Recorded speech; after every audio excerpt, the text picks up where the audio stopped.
ඒක හොඳයි. අපිට විශේෂ ප්‍රොජෙක්ට් එකක් හම්බෙලා තියෙනවා. දන්නවනේ මේ වෙනකොට අපේ ජනාධිපතිතුමනි ලොකු තර්ජනයකට මුහුණ දීලා. දන්නවනේ?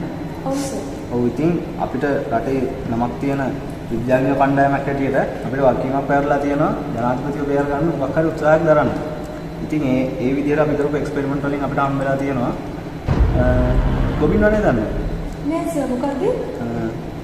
ඒක ඇවිල්ලා ඒ වනේ තියනවලු අමරණීය මලක්. ඒ අමරණීය මල පාවිච්චි කරලා කෙනෙක් නොමැරී ඉන්න බෙහෙතක් හදන්න පුළුවන්.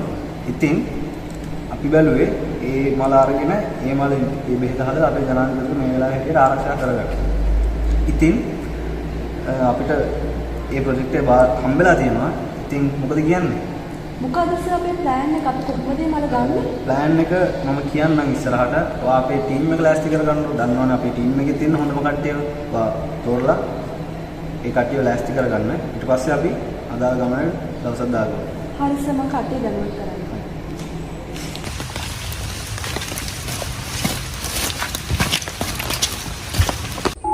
இந்த காட்டொலிக்கு யார் போவேனா போனீங்கன்னா சாக நேரிடும் போவேனா இந்த காட்டொலிக்கு අතුරුදහන් වුණා නේද? ඒක නෙන්න. දැන් මොනවද කිව්වේ? මට නම් කියපු දෙයක් තේරුන්නේ නැහැ. හැබැයි අනතුරු ඇගෙවුවා කියලා නම් තේරුණා. ඒක මටත් තේරුණා. හරි සර්. මොකක් හරි සද්දයක් ඇහුණා.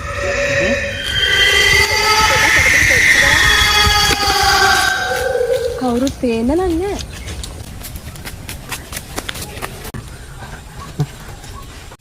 කුමරියනි කුමරියනි උඹට මොකද කුමරියව බලන්න ඕන.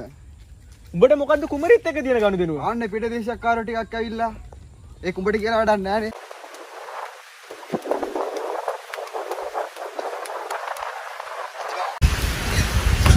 කුමරියනි ආන්න පිට දේශකාරයෝ ටිකක් ඇවිල්ලා. පිටදේශකාරයෝ ටික. ඔව් කුමරියනි මුළු කැලෑම පීරලා උන් මොනවද වැදගත් දෙයක් හොයනවා. අනේ අමරණීය මලද දන්නේ නැහැ. ලප්පයකට අනුවත් අපි ඉන්න හරිම තැන තමයි. දැන් මේ අපිට අදාළ තැනට මේ පාරවල් දෙකෙන්ම ගිය හැකියි. එහෙනම් සර් අපි බෙදලා යමු නේද? ඔව් ඒක හොඳ අදහසක්. පාරවල් දෙකෙන් කොහෙන් යන්න පුළුවන් වේද කියලා අපි හරියට දන්නේ නැහැනේ. හරි. මම මේ පැත්තෙන් යන්නම් ඔයාලා ওই පැත්තෙන් යන්න. හරි. අර ඉන්නේ කුමාරිකාව නේද? කණේ ගහගෙන ඉන්නෙත් අර අපි හොයන මලමයි නේද? අද නම් මම කොහොම හරි මේ මල ගන්නවා මේ කුමාරිකාවගෙන්.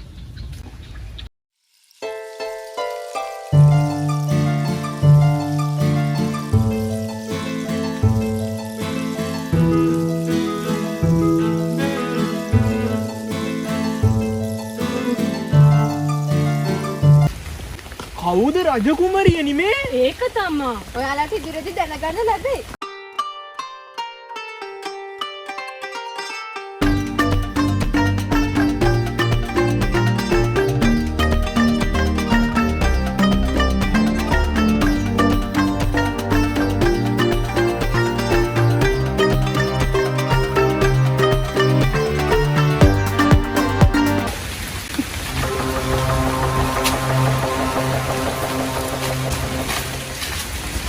අපේ ප්ලෑන් එක හරි. මම මල ගත්තා. අපි පුළුවන් ඉක්මනට මේ කැලින් එළියට යන්න.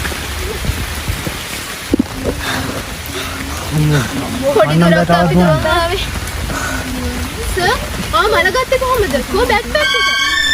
දෙයියනේ මගේ බෑග් එක රජකුමාරිකාව මම එතන දාලා මල ගන්නකොට අපි කන්නේ මොනවද?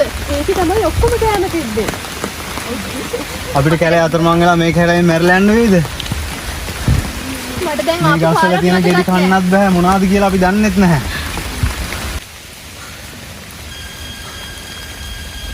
කුමරියනේ ඔයාලා කරේ ලොකු වැරද්දක්. ඔයාලා මාව රැවට්ටුවා. ඒ වගේම අපේ අමරණීය මල. ඒක තමයි මේ දූපතේ පැවැත්මට තියෙන එකම මල. ඒක නැති වුණොත් මේ මුළු වනාන්තරයේම මේ දූපතම විනාශ වෙලා යනවා අපිත් එක්කම. අපිට ඊට වඩා අපේ ජීවිතේ වැදගත්. අපිට කැම ටිකක් දෙන්න. අපිට කෑම දෙන්න. අපිට දැන් මලක් ඕනේ අපිට කෑම දෙන්න. ඒ මල ඕන නැහැ අපිට. අපිට ඕනේ අපිට කෑම දෙන්න. කුමරියනි, ඒ මල වාට අපි මේ විදිහටම දෙන්න. කරුණා කරලා අපිට කැම ටික දෙන්න අපිට. පළමුව මල.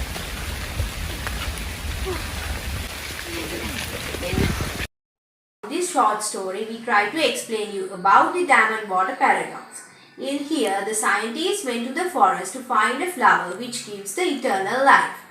After they find the flower, they got so hungry, but they couldn't find any kind of food.